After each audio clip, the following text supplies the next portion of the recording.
Perkenalkan, nama saya Trisca Marito Parapat dari Prodi Kepemimpinan Kristen.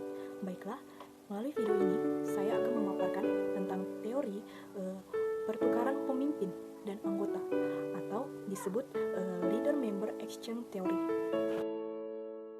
Teori pertukaran pemimpin, anggota atau Leader-Member Exchange Theory merupakan teori yang berfokus kepada keterkaitan dan interaksi antara pemimpin dan pengikutnya. Teori Leader-Member Exchange sebelumnya disebut teori hubungan dua pihak vertikal karena fokusnya pada proses pengaruh timbal balik pada hubungan dua arah vertikal yang terdiri dari satu orang yang memiliki otoritas langsung atas orang lainnya. Nah, daya tarik Leader-Members Exchange ini bahwa di dalam pendekatan ini tidak ada perilaku pemimpin yang konsisten pada seluruh bawahan. Model ini sedikit berbeda dari yang sebelumnya, karena model ini fokus kepada kualitas hubungan antara para manajer dan bawahan, berlainan dengan perilaku atau ciri-ciri baik pemimpin atau pengikut. Model ini juga berbeda karena tidak berasumsi bahwa perilaku pemimpin digambarkan dengan gaya kepemimpinan yang stabil. Dengan kata lain, sebagian besar model kepemimpinan beranggapan bahwa seorang pemimpin memperlakukan semua pegawai dalam cara yang hampir sama. Di sisi lain, model LMX ini didasarkan pada asumsi bahwa para pemimpin mengembangkan hubungan orang per orang yang unik. Nah, sebagai contoh, seorang pemimpin yang memiliki sikap toleransi kepada bawahannya, tetapi sangat kaku dan tegas kepada bawahan yang lain. Apabila pemimpin memiliki 10 orang bawahan, maka akan mungkin pemimpin memiliki hubungan pemimpin bawahan yang berbeda untuk setiap bawahannya. Hubungan satu lawan satu inilah yang akan menentukan perilaku bawahannya. Sekarang masuk ke dalam kualitas Leader-Member Exchange. Nah, dalam hal ini terbagi menjadi dua. Yang pertama, Leader-Member Exchange tinggi atau in-group.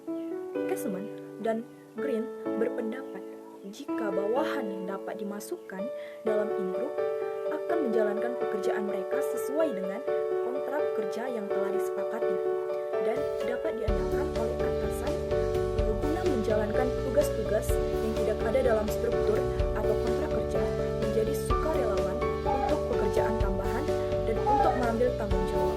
Kualitas yang kedua itu kualitas Leader-Member Exchange rendah atau out-group. Hubungan out-group melibatkan pertukaran terbatas pada kontrak kerja. Nah, jadi bisa dikatakan kalau kelompok out-group akan menjalankan tugas-tugas rutin sesuai dengan kontrak dari unit dan mengalami pertukaran yang formal dengan atasan tanpa menjalankan tugas yang tidak ada dalam struktur. Dalam hal ini, teori Leader-Member Exchange menyatakan bahwa anggota in-group akan lebih mungkin menerima penugasan yang menantang dan menerima imbalan yang lebih bermakna, sehingga anggota in-group akan memiliki sikap yang lebih positif terhadap budaya perusahaan dan memiliki kinerja yang lebih tinggi jika dibandingkan dengan out-group, di mana anggota out-group dianggap bukan orang yang diinginkan pemimpin untuk bekerja sama, dan hal ini sering sekali terjadi menjadi self-fulfilling prophecy. Anggota grup menerima tugas yang lebih tidak menantang, menerima imbalan yang lebih sedikit, dan pada akhirnya akan memilih berhenti bekerja. Teori Leader-Member Exchange berfungsi dalam dua cara. Yang pertama, mendeskripsikan kepemimpinan, dan yang kedua, merekomendasikan kepemimpinan. Nah, dalam kedua fungsi tersebut, konsep utamanya ialah hubungan dua pihak yang dibentuk pemimpin dengan masing-masing pengikut pemimpin. Nah, Leiden dan Maslin membagi Leader-Member Exchange ke dalam 4 dimensi. Yang pertama, kontribusi. Dimensi ini merujuk pada persepsi karyawan tentang jumlah, perintah, atau arahan yang dilakukan oleh pemimpin dan bawahan untuk mencapai tujuan bersama, baik secara eksplisit atau implisit. Yang kedua, loyalitas, di mana dimensi ini merujuk pada sejauh mana kesetiaan pada pemimpin dan bawahan. Dengan kata lain, sejauh mana pemimpin dan bawahan saling mendukung satu sama lain. Ketiga, afeksi. Nah, ini membahas tentang keterkaitan yang dimiliki individu pada individu lain berdasarkan daya tarik interpersonal. Artinya, pemimpin dan bawahan saling menyukai atau mengagumi satu sama lain. Yang keempat, penghargaan profesional, membahas tentang kekaguman dan rasa hormat yang dirasakan seorang atas pekerjaan yang dilakukan. Artinya, pemimpin dan bawahan atau anggota saling menghormati satu sama lain. Untuk penerapan teori leader-member exchange, terdapat 3 implikasi penting yang diasosiasikan dengan model kepemimpinan leader-member exchange. Yang pertama, para pemimpin dianjurkan untuk menciptakan ekspektasi kinerja tinggi untuk semua bawahan karena membuat standar kinerja tinggi membina leader-member exchange kualitas tinggi. Yang kedua, karena kemiripan kepribadian dan demografis antara para pemimpin dan para pengikut diasosiasikan dengan leader-member exchange yang lebih tinggi. Nah, yang ketiga, berkenaan dengan leader-member exchange yang buruk.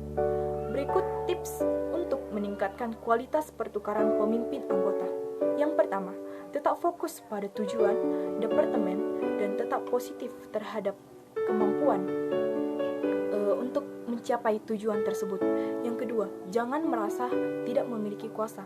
Yang ketiga, latihlah kekuatan yang dimiliki dan fokus pada situasi yang dapat dikendalikan. Yang keempat, memperbaiki hubungan dan manajer memulai memperhatikan tingkat kepercayaan, komunikasi yang rutin dan efektif. Yang kelima, terhormat dan tegas untuk menyelesaikan perbedaan dengan manajer. Dan kita masuk ke dalam dampak dari leader-member exchange. Nah, dampak dari member leader exchange ada 2. Yang pertama, dampak positif dan dampak negatif. Dampak positif, teori leader-member exchange secara tidak langsung akan meningkatkan kreativitas karyawan, akan kualitas pertukaran yang tinggi antara atasan dan bawahan, akan membuat karyawan memiliki kesiapan untuk berubah. Selain itu, kualitas yang tinggi akan menimbulkan terjadinya proses motivasional, yaitu ketika kualitas pertukaran tinggi, karyawan akan merasa mendapat dukungan sosial sehingga meningkatkan keterlibatan kerja yang pada akhirnya akan meningkatkan performasi kerja karyawan. Dan sisi negatifnya, dampak negatifnya yaitu ketika karyawan memiliki kepentingan dengan pemimpin, maka ia merasa posisinya aman. Hal tersebut akan merubah karyawan menyepelekan pekerjaannya dan tidak menunjukkan komitmen yang tinggi dalam mengerjakan tugasnya. Jadi dapat disimpulkan bahwa teori pertukaran pemimpin anggota atau leader-member exchange adalah menjelaskan proses pembuatan peran antara pemimpin dan bawahan serta hubungan pertukaran yang berkembang dari waktu ke waktu.